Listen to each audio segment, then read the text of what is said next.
The reason I did $16 million in dropshipping was because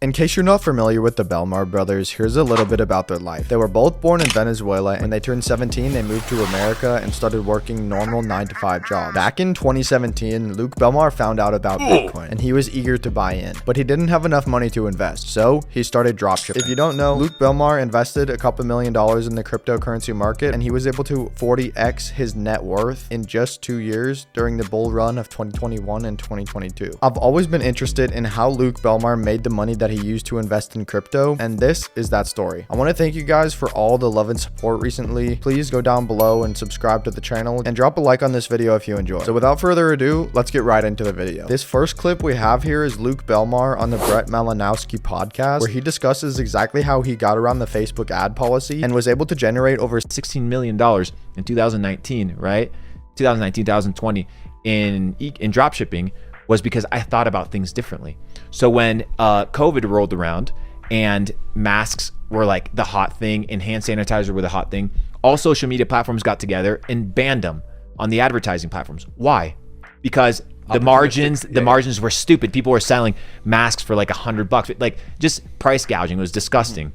If you had the supply, you just ripped Correct. it. And what did I do? I was like, well, I'm not going to go against terms of service. I'll get all my ad accounts shut down. So what did I do? I thought. I was like, okay, maybe I can't sell it to people, but the fear and kind of the entire narrative is still in people's minds. Who else is in their home that they extremely love that isn't a person? Their pets. So I was like, okay, let me redesign sanitation and house cleaning products for pets. And I ran up the fucking craziest ads. One extra little touch, one extra little niche. The same products marketed to a different pocket, to a different audience in a way. Pets, don't you? And the thing is, it's true, right? Because the products were eco-friendly. Exactly. They were bioavailable. Foundational, 100%. Yes. So they were extremely good. So one of my criteria for product research is the product has to work, right? And that's extremely important. It's kind of rare in that. You cannot scale, because I'm not here to do $50,000 on a product, dude. I'm here to do $5 million on a product, $4 million.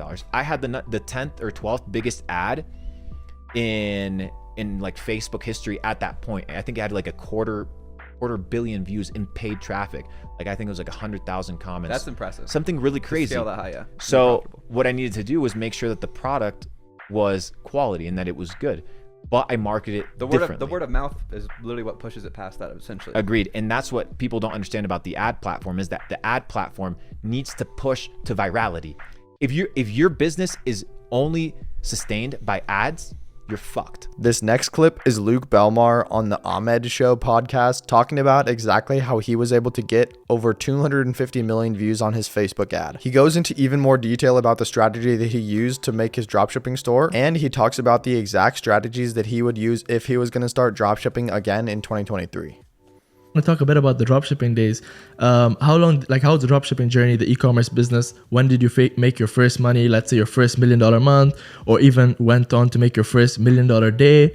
Talk us through that 2007. process. First of all, do you care to say what you were selling on? Oh yeah, I'll tell you what my biggest niche was. My biggest niche was home products. Why?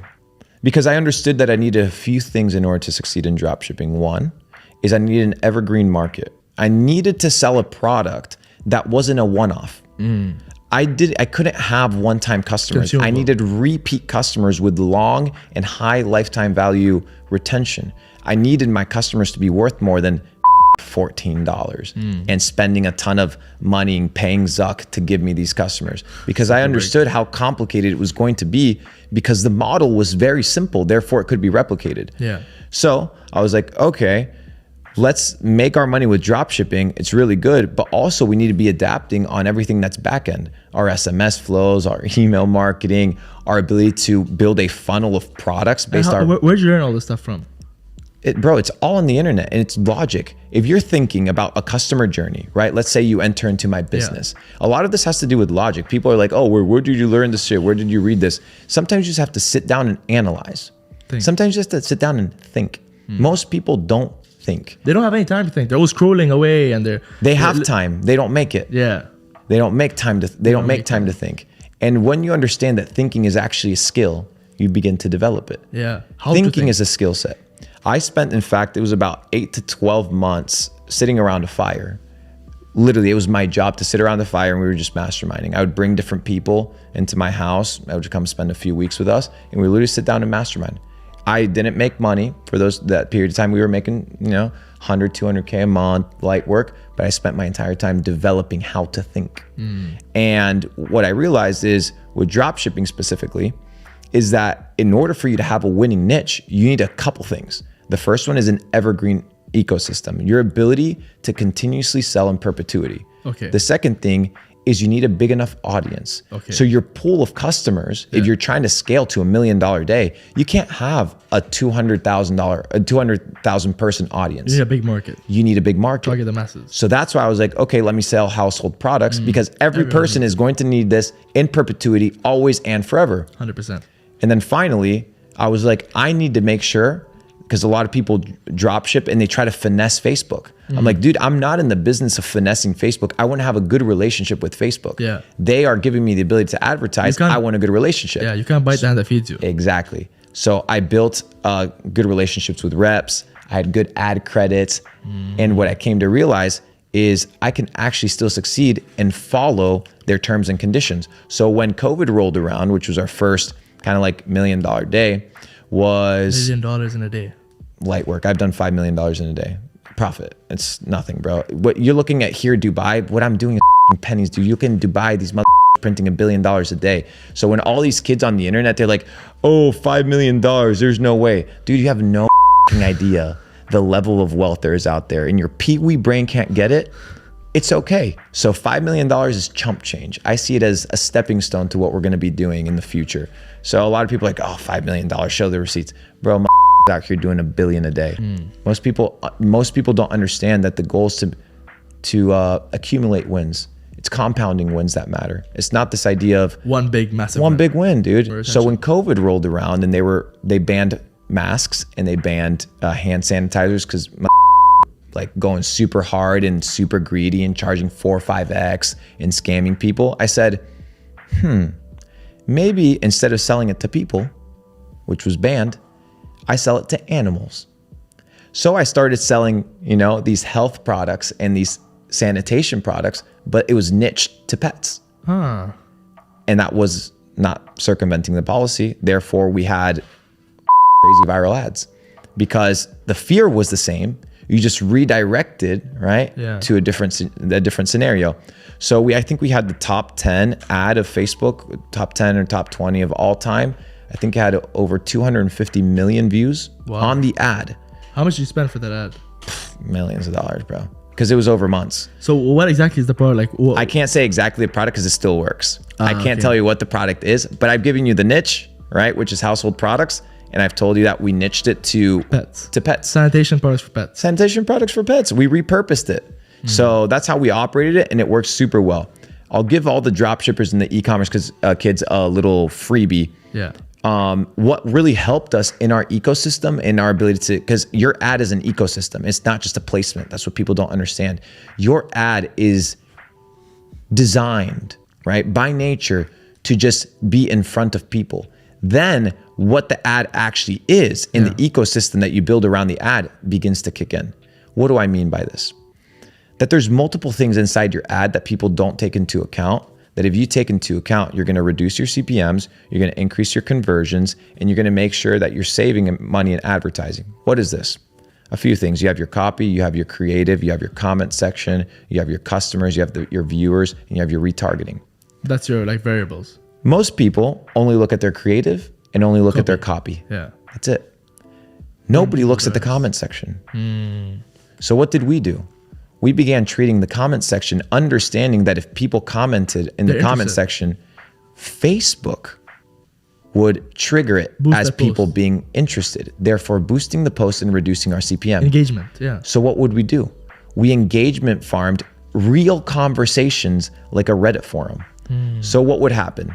Lady A would hop into our ad, right? Yeah. And she would be in a scenario where like, oh, this is a cool product. It would be nice for my dog. Most would go on the drop shipping comment, right? And be like, oh, well, that's cool. You can get it for 50% off. Here's the link. Yeah.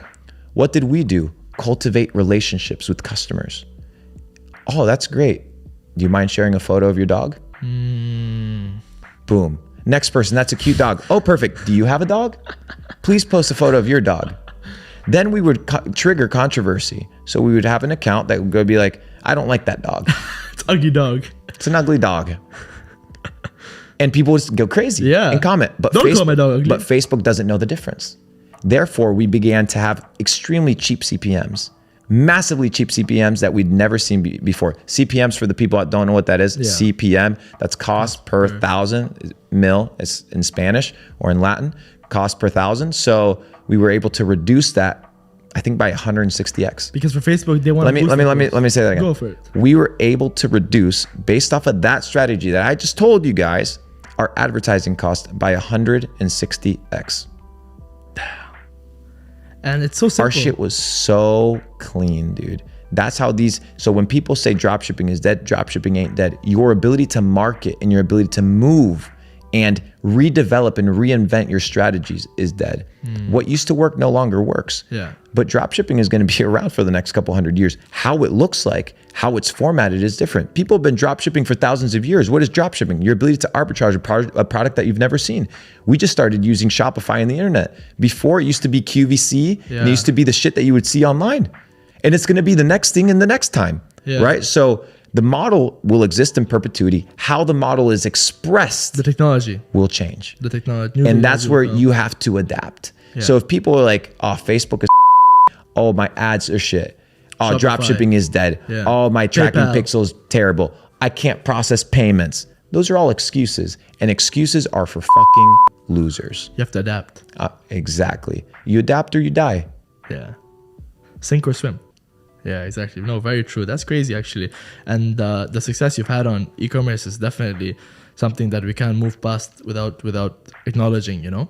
Because a lot of people, it's like probably one of the most competitive spaces. Everybody, it's the number one side hustle that everybody wants to do, dropshipping, you know? But that's the problem, bro.